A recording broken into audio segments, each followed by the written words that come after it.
Banyak orang pintar beri teori kanan kiri kanan muka belakang, tapi untuk saya mengasihi berarti memberi yang terbaik supaya orang lain jangan menderita. Romo Eli yang berbahagia, Romo Vigen, kedua Romo Dekel, dengan dua teman imam yang juga jubilari sesungguhnya bersama Romo Elias, teman-teman imam, para suster, keluarga, Ari Lela, Bapak Mama, saudara-saudari terkasih. Pertama saya minta supaya Romo Vigen, ini kita punya doktor teologi di keuskupan ini, waktu saya khotbah itu Romo tutup telinga karena ini agak lain, tidak cocok dengan teori-teori itu. Teman-teman imam juga diminta untuk tutup setengah telinga karena kita yang kerja di provinsi rata-rata punya pengalaman sama. Bapak Mama, saudara-saudari, anak-anak terkasih, Romo punya moto, itu Tuhan. Tadi Santo Yohanes bilang itu Tuhan. Tapi Romo punya tambah lagi, itu Tuhan, cintanya lestari sepanjang masa, setianya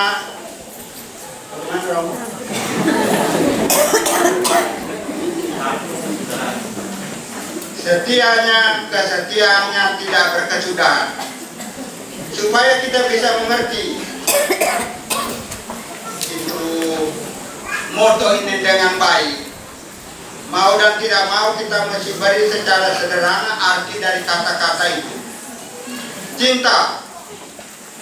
Banyak orang pintar beri teori kanan kiri kanan muka belakang, tapi untuk saya mengasihi berarti memberi yang terbaik supaya orang lain jangan menderita.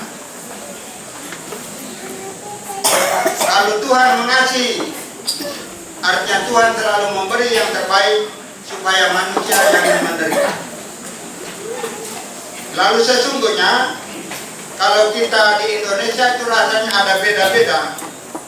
Tetapi kalau mereka yang belajar di luar negeri dan tahu bahasa asli, itu lestari dan setia itu artinya sama saja. Tetap teguh, tidak berubah, bertahan dalam cobaan, mengasihi yang lestari, kasih yang lestari, kasih yang setia itu kasih yang tidak berubah. Kita orang pagi tanah tukang punya nyanyi, wato natan tanah, dope hala gese hala, wato natan tanah. Kasih Tuhan itu seperti wato tanah itu, lestari, setia, tidak berubah, tidak bergeser, tidak bersyarat, bertahan meskipun dalam cobaan. Kasih Tuhan yang lestari dicoba oleh apa? Kasih Tuhan yang lestari dan setia itu dicoba oleh dosa-dosa manusia. Tapi apakah dosa manusia mampu menggusur cinta Tuhan? Tidak. Apakah dosa-dosa manusia mampu menghilangkan cinta Tuhan? Tidak. Kasihnya itu setia tanpa syarat. Apakah manusia berdosa atau saleh, kasihnya itu tetap jalan. Di dalam pembinaan untuk pernikahan tentang kasih yang setia itu selalu bilang begini, kasih yang setia itu begini, engkau baik juga saya baik, engkau buruk juga saya baik. Itu yang Tuhan Allah beri kepada manusia. Tuhan Allah beritahu kepada manusia, kasihku adalah kasih yang setia dan lestari. Engkau baik, saya baik, engkau buruk, saya tetap baik. Kalau kita mau tambah, saya Tuhan Allah ini kan. Jadi yang mencoba kasih Tuhan yang setia dan lestari adalah dosa-dosa manusia, dan Tuhan tetap bertahan dengan cinta kasih-Nya. Dia sama sekali tidak goyah. Dia tidak pernah akan menarik cinta kasih-Nya karena dosa-dosa yang dilakukan oleh manusia. Dalam seluruh perjalanan sejarah keselamatan, kita membaca banyak manusia yang menerima kasih Tuhan yang setia dan lestari itu. Tetapi dalam hubungan dengan Injil, juga dalam hubungan dengan peristiwa yang kita rayakan, kita kemukakan dua tokoh. Pertama, tokoh Petrus yang ada di dalam Injil tadi. Kita puja-puji dia hebat ngeri. Engkau hebat, engkau kudus, engkau jaga pintu surga. Kalau engkau buka kami masuk, kalau engkau tidak buka kami tidak masuk. Tapi dia awal itu adalah orang yang sungguh berdosa. Pertama, Petrus adalah manusia pembunuh. Dan itu ada hubungan dengan bacaan kedua tadi itu. Paulus mengaku, saya adalah orang berdosa, tetapi saya menjadi begini karena dirubah oleh Tuhan. Dirubah oleh kasih Tuhan yang setia dan lestari. Andai kata kasih itu tidak merubah saya, pasti saya tetap menjadi manusia yang buruk. Dia menjadi pembunuh, dia potong telinga Malkus. Lalu kita bilang, hanya telinga saja juga. Oh, bukan soal telinga. Tapi bahwa dia potong itu sudah melanggar perintah yang paling tinggi, cinta kasih. Mengampuni musuh. Yesus ajar ulang-ulang ketika musuh datang, dia langsung taruh orang punya telinga. Ini tidak cocok. Melanggar perintah tertinggi yang diberi oleh Yesus. Itu langgar perintah tertinggi, berdosa tidak ada bagaimana. Lalu yang kedua, ketika Yesus beritahu bahwa Yesus adalah Mesias yang menderita, nanti dia akan menderita di kayu salib dan mati. Petrus bilang, saya tidak mau dengar kata-kata itu. Engkau tidak bisa mati begitu, karena kami punya keyakinan itu lain. Engkau itu Mesias yang hebat, yang luar biasa, yang nanti membebaskan kami dari penjajah Roma. Petrus melawan rencana Allah. Petrus melawan kehendak Tuhan. Apakah melawan kehendak Tuhan macam itu tidak dosa? Apakah melawan rencana Allah macam itu tidak dosa? Tidak, dosa. Lalu yang paling sulit adalah ketika Yesus diadili. Orang tanya, engkau juga itu dia punya murid. Tidak, saya tidak. Kenal juga tidak. Apalagi murid. Satu lagi datang, engkau juga bisa lihat sama-sama dengan mereka. Saya sudah bilang tidak. Saya tidak kenal dia juga. Orang ketika tanya, engkau ini toh?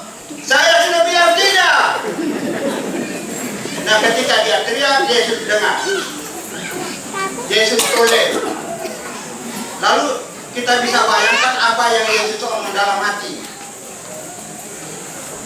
Petrus, biar engkau tidak kenal saya, tapi saya kenal engkau. Biar engkau bilang engkau tidak kenal, tapi saya kenal engkau baik sekali, terutama. Kalau bahasa kita kemarin, bukan mau halal, untuk mari mau pego. Mau balu kau itu kau belum halal. Petrus. Di pas jampi manu kau kaya baru mau balu kau tapi kau belum halal. Kita bisa bayangkan bagaimana kasih Yesus yang setia dan lestari itu. Petrus bilang tidak kenal. Yesus katakan engkau tidak kenal saya, tapi saya kenal engkau.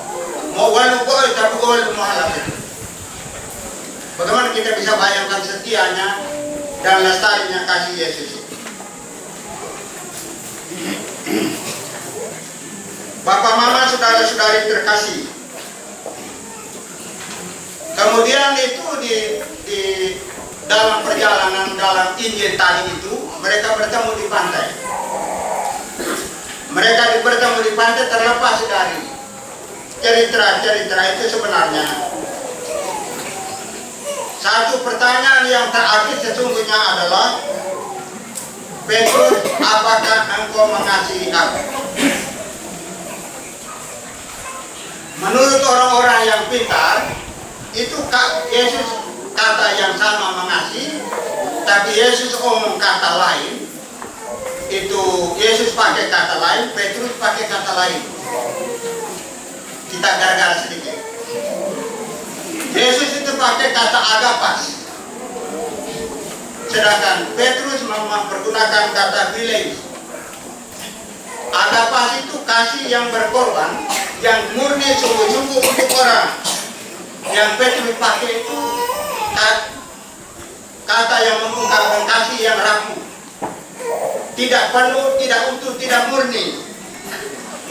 Yesus sebenarnya tanya, Petrus, apakah engkau bisa dengan sangat ikhlas hati berkorban untuk saya, memberikan kepada saya yang terbaik? Petrus bertahu, cinta kasih ada, tetapi saya punya itu tidak penuh, rapuh, papaena, lolaena, menuhala. Yesus kata ulang, biar menuhala dino oleh kakek, biar tidak penuh tapi ada ketidak.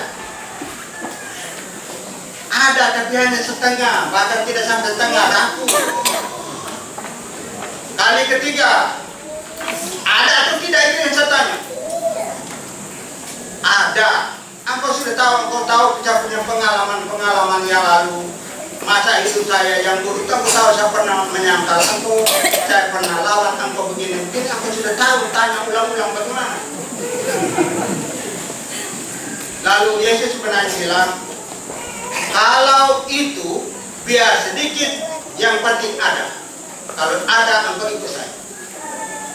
Mengapa engkau sedikit juga ikut saya? Karena saya yang setengah saya akan kasih penuh, yang rapuh saya akan membuat yang lebih kuat, yang tidak sempurna saya akan sempurnakan. Engkau punya cinta kemanusiaan, maka biar engkau rapuh, mari. Biar rapuh tapi engkau masih punya sedikit cinta kasih, mari saya akan sempurna. Dan dengan demikian Petrus atas dasar keyakinan bahwa meskipun lemah dan rapuh, Yesus akan menyempurnakan dia punya kasih yang setengah itu, maka dia rela ikut Yesus pergi. Ini sedikit tentang Petrus. Lalu sebagai tanda bahwa Yesus sungguh-sungguh tidak menolak dia, Yesus memberi kunci kerajaan Allah kepada dia. Engkau punya cinta yang sedikit itu, yang rapuh itu saya akan sempurnakan, dan engkau akan pegang kunci kerajaan Allah. Itu Petrus. Lalu seperti saya omong tadi, ada dua. Yang kedua itu Roma Elias. Ya ini bagus. Tapi ada beberapa itu hal yang beberapa catatan yang menunjukkan dia juga tidak beda dengan Petrus. Ngomong saja ya. Kasih izin dulu. Waktu kami masih sekolah SMP, itu bukan begini-begini, tapi kalau saya ada itu tidak ada yang berkelahi. Ketika saya pulang ke sini, mereka sendiri tinggal di Pamekayo, di asrama sekolah dulu. Entah salah bagaimana, dia tinju hari suku, kena pohon telinga. Suku masih kecil. Lalu, waktu itu pasti Tuhan Yesus sudah izin dia dulu. Tapi Yesus tidak bilang, ayo engkau kalau tukang tinju macam itu, engkau tidak, saya tidak terima. Tidak, Yesus tidak bilang begitu. Meskipun engkau tukang tinju, saya akan angkat engkau menjadi tukang tinju setan-setan.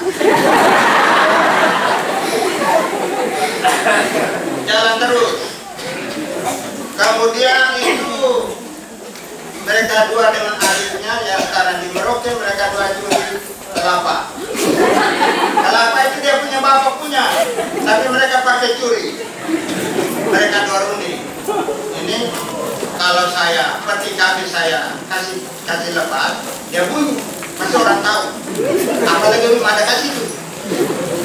Jadi adiknya ini tukang tangkap.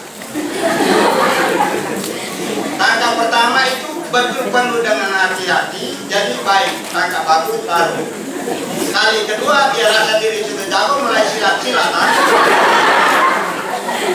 Lalu pas yang bertangkap ini terlambat, kelapa kanan sini jatuh, mati kecil tuh.